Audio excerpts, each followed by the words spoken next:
My name is Clara. I am a 25-year-old manager at the passport office, accustomed to handling crises, though none so personal as the one unfolding before me now. Our new home is almost ready, Andrew blurts out, breaking the silence with words that clang like dropped silverware. He seems to anticipate my confusion and hastens to add, "It's big enough for all of us, Clara. You'll love it." Lucy nods, her earrings catching the light with every calculated movement. "We thought it's time we all live together. You manage so much already. Think of the support you'll have with us around." Their words hang in the air, a proposal dressed up as a favor, and I sense the trap. How do I manage my response without toppling the precarious balance of our family dynamics? Beside me, the windows reveal the creeping twilight, shadows stretching across the lawn as if to snatch at the fading light. "I appreciate your thoughts," I start, measuring my tone, careful not to let the sudden tightness in my chest color my words. "But my job requires a certain level of independence and space for decompression." Lucy's eyes narrow just slightly, her smile stiffening as she processes my diplomatic refusal. "Oh, but darling," she begins, her voice a syrupy concoction of feigned concern and barely masked insistence. "Think of poor Tom. Andrew's brother, Tom, 20, who's had his struggles and could benefit from having you close by. Tom, who relies heavily on me for emotional support, who often looks to me as a beacon in his fog of confusion and distress, now being used as a pawn in this neatly laid plan. My heart aches for him, yet resentment simmers beneath the surface at the manipulation so artfully played." The conversation lingers, a dance around my objections, their arguments growing in fervor as the evening wears on. I find myself retreating behind my mental barricades, preparing for the siege I know is coming. As they outline their vision of our shared future, I plot my escape from a scenario I never agreed to enter. The battle lines are drawn, not with loud declarations, but with whispered promises and veiled threats, each one a thread in the web meant to bind me to their will. I feel a cool resolve settling over me as dinner concludes. This is not just a dispute over living arrangements. This is a struggle for autonomy, a fight to preserve the sanctity of my personal space and peace. And as they retire to the living room, their voices a murmur of assumed victory, I stay behind to clear the plates, my thoughts as sharp and dangerous as the shards of my shattered expectations. Tonight, I resolve that I will not be moved, not by guilt, not by coercion. I am Clara, and this is where I make my stand. As the days slip into weeks, the atmosphere in our home grows increasingly stifling, transformed from a sanctuary into a silent battleground. The news of the shared living arrangement festers like a wound left unattended, poisoning every interaction with subtle jabs and overt criticisms. Andrew, ever the passive observer, seems content to let his mother orchestrate the dynamics, retreating behind a facade of obliviousness that only fuels my frustration. One chilly morning, the air crisp with the promise of autumn, the situation escalates unexpectedly. Lucy, with her calculated charm, corners me in the kitchen, her voice a low hum as she spreads her web of guilt and manipulation. "Clara, you do understand why this is necessary, don't you? For family? For Tom." Her words, meant to soothe, grate against my resolve like sandpaper. Tom, a delicate soul of 20 years, is the unwitting weapon in her arsenal. His recent episodes, marked by confusion and an aching vulnerability, have grown more frequent, his need for stability more pronounced. I find him one afternoon, curled up in the living room, his eyes lost and frightened. He clings to me, his anchor in the tumultuous sea of his thoughts. "I just want everything to be okay," he whispers, and my heart breaks for the umpteenth time under the weight of his simple wish. The idea of abandoning him is unbearable, yet staying means suffocating under the oppressive weight of Lucy's designs. Each day, the walls of my own home seem to close in tighter, the air thick with unspoken threats and the sour tang of coercion. Lucy's presence becomes more overbearing, her visits more frequent. She fills our space with her belongings, marking the territory as her own, her influence seeping into every corner. Andrew watches this slow invasion, a spectator to his mother's machinations. When I confront him, seeking an ally in the husband I once thought I knew, his response is a shrug of resignation. "She's just trying to help, Clara." We can make it work, can't we? But his words, hollow and unconvincing, fail to mask the truth. He is not the partner I need him to be. Not now, not against the force of his mother's will. The tension reaches a boiling point one evening when Lucy, emboldened by Andrew's acquiescence, delivers an ultimatum masked as a benevolent offer. Think of this as an opportunity, Clara. A way to keep your job and your family intact. Isn't that worth a little compromise? Her eyes, sharp and calculating, bore into mine, expecting submission. I retreat to our garden, the only place left untouched by her reach. The roses are blooming late this year, their vibrant colors a stark contrast to the gray shadows under which I find myself. I realize then, with a clarity that is both liberating and terrifying, that I cannot win this war by playing defense. It is not enough to withstand the siege. I must find a way to reclaim my life, to sever the ties that bind not with gentle snips, but with decisive, cutting blows. As night falls and the house quiets, I make a decision that terrifies as much as it empowers me. If leaving is the only way to escape the toxic tangle of their needs and manipulations, then so be it. I will not be caged by their expectations, nor will I let Tom be used as a chain to bind me. Tomorrow, I resolve, will be different. Tomorrow, I start planning my escape, not just for my sake, but for Tom's too. Tomorrow, I begin to fight back. The sun rises, casting long shadows that slice through the morning mist, a herald of the new resolve that stirs within me. Today, the weight of my decision feels both terrifying and exhilarating, a catalyst for change in a life that has become intolerably constricted. I stand before the bathroom mirror, my reflection a testament to the sleepless night past, eyes haunted yet resolute. Today, I reclaim my agency. My morning routine unfolds with mechanical precision, each step a beat in the rhythm of normalcy, yet beneath the surface, a storm brews. As I leave for work, the familiar confines of my office at the passport office offer a semblance of sanctuary, a place where I am valued not for the sacrifices I make for others, but for my competence and dedication. It's here, amidst the clatter of keyboards and the low murmur of my colleagues, that an unexpected opportunity presents itself. A position in a different city, a chance for a fresh start away from the oppressive grip of my current life. My heart races as I read the email detailing the offer, a lifeline thrown in the darkest of times. The decision to accept is swift, fueled by a mixture of desperation and clarity. But with the decision comes the daunting reality of the confrontation that must follow. The thought of informing Andrew and facing Lucy's inevitable wrath sends a shiver down my spine. Yet, the alternative, continued subjugation under their rule, is unthinkable.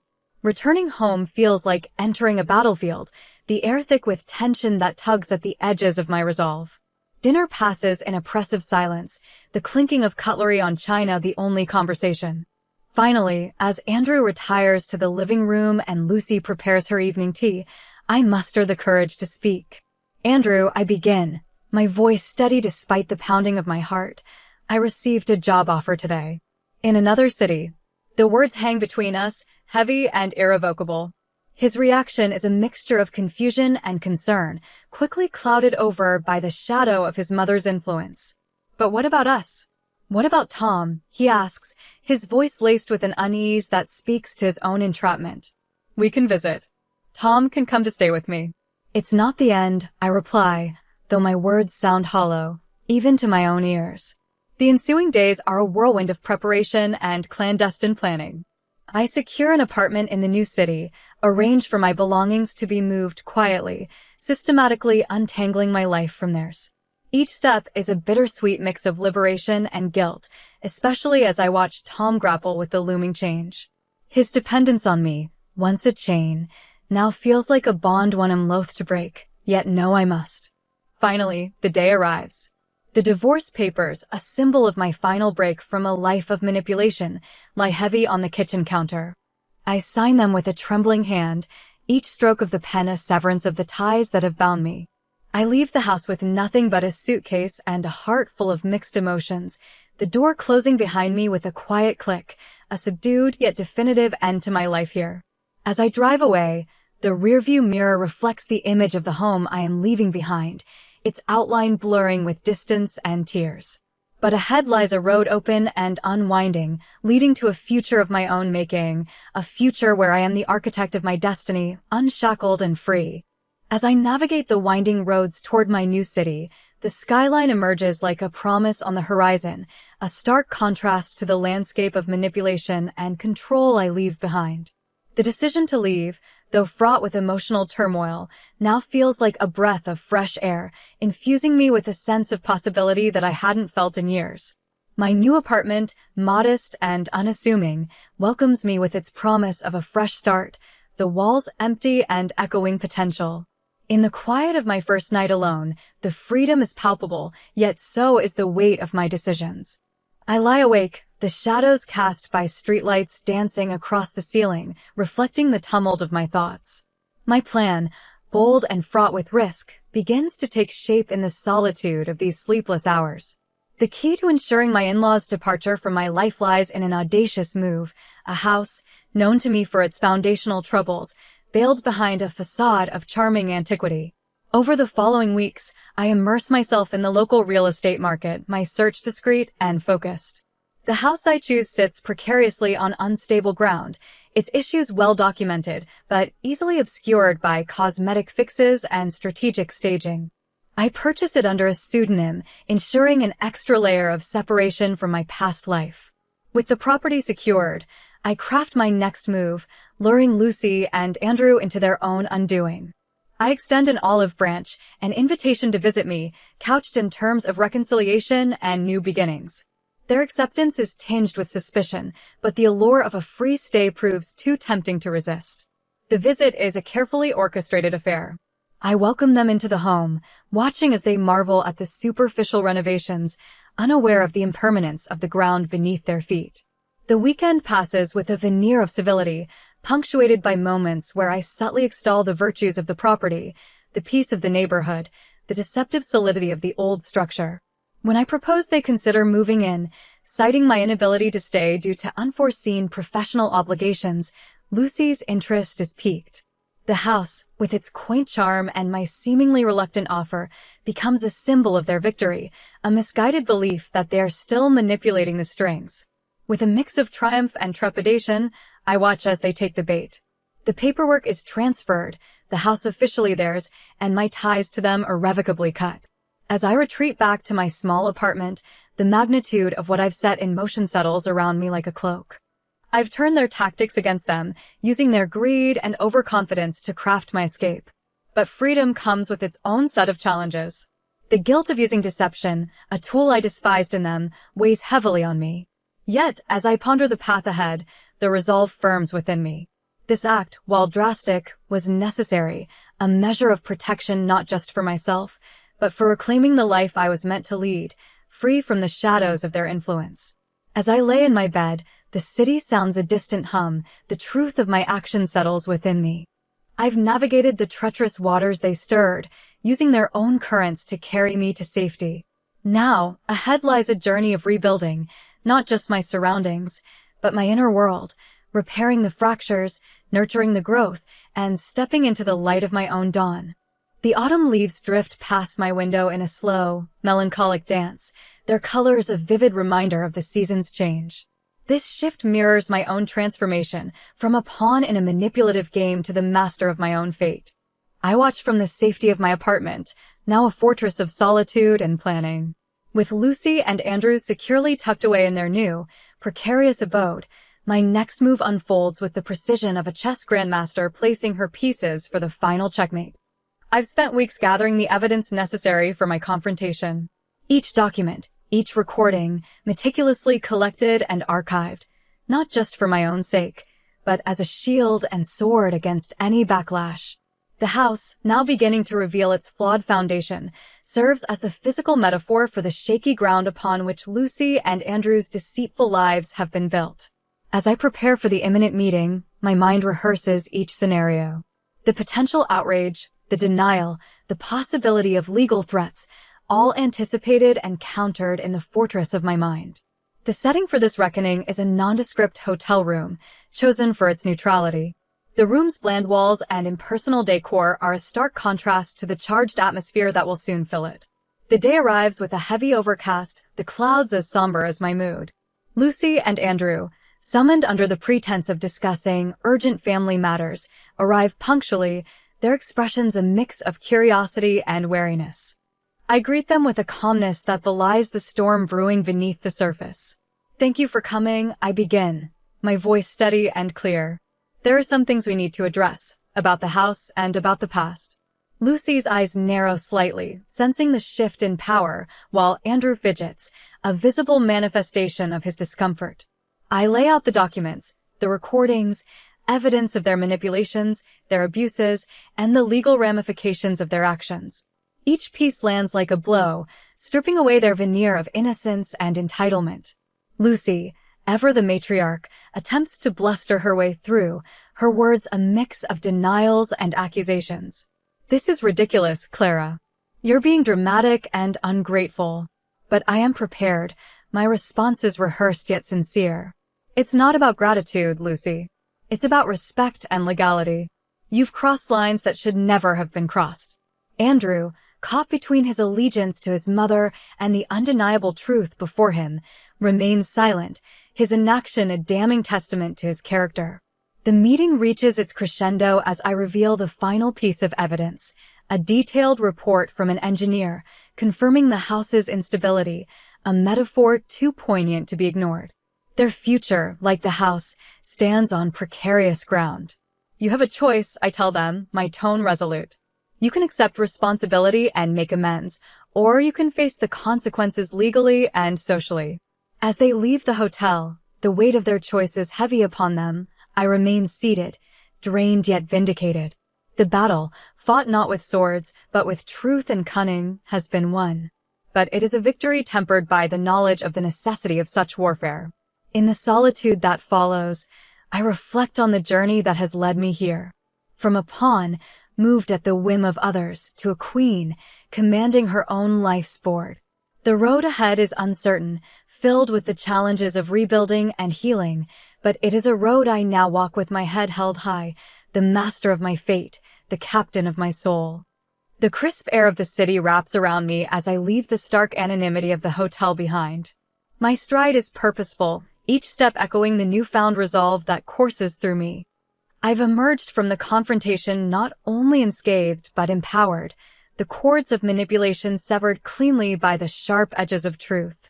In the aftermath of our meeting, the repercussions for Lucy and Andrew begin to unfurl like dark clouds on the horizon. News of their deceit and manipulation spreads, the community's whispering voices painting them in hues of disgrace and mistrust. It isn't long before their social standing begins to crumble, the foundations as unstable as the house they now inhabit.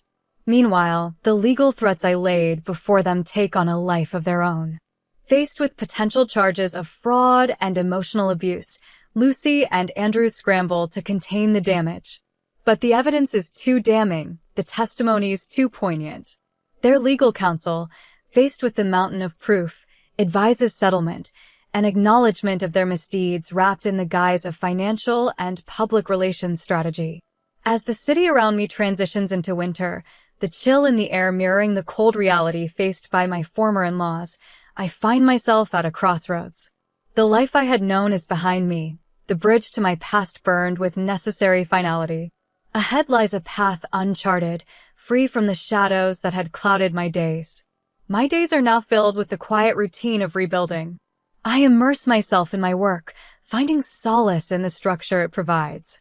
My new position offers not just a distraction, but a meaningful challenge, drawing on my strengths and pushing me towards new professional heights. I find myself thriving, the appreciation and respect of my colleagues a balm to the scars left by past betrayals. But it is not just in the professional sphere that I seek renewal. I open myself to the possibility of new connections, the prospect of friendships, and perhaps, in time, something deeper. My evenings, once the loneliest part of my day, become punctuated with the laughter and warmth of new relationships.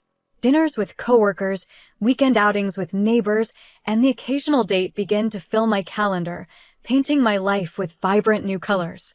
Amidst this phase of personal growth and social exploration, I meet someone.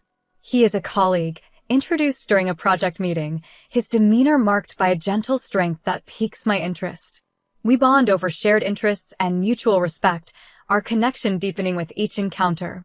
He is different from anyone I've known, his kindness and sincerity shining clearly, untainted by ulterior motives. As the winter snow blankets the city, transforming the streets into scenes from a snow globe, my heart, too, undergoes a transformation. The bitterness and wariness slowly melt away, replaced by a cautious optimism. In him, I find not just a partner, but a fellow traveler on the road to healing. Together, we explore what it means to build a relationship founded on respect and mutual support. Our conversations delve deep, exploring past pains and future hopes.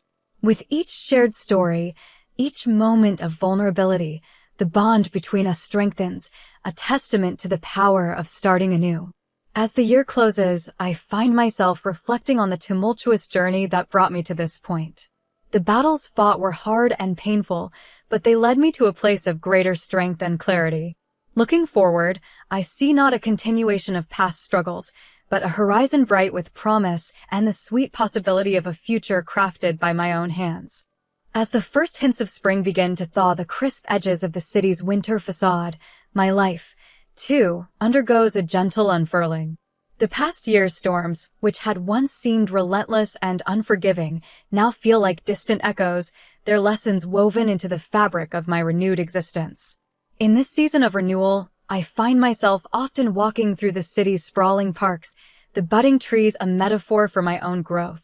Each step on the gravel paths is a tangible reminder of my journey from captivity to freedom, from shadow into light. The man by my side, whose presence has become a steady pulse in my life, shares these quiet moments of reflection. His name is Daniel, and in him, I have discovered not only love, but a partnership grounded in mutual respect and understanding. Together, we navigate the complexities of our pasts, careful not to let old scars dictate our future. Our conversations are honest and deep, filled with the kind of truths that only come from having faced one's darkest moments head-on. Daniel listens, truly listens, his empathy a balm to the still tender wounds of betrayal and deceit I once endured.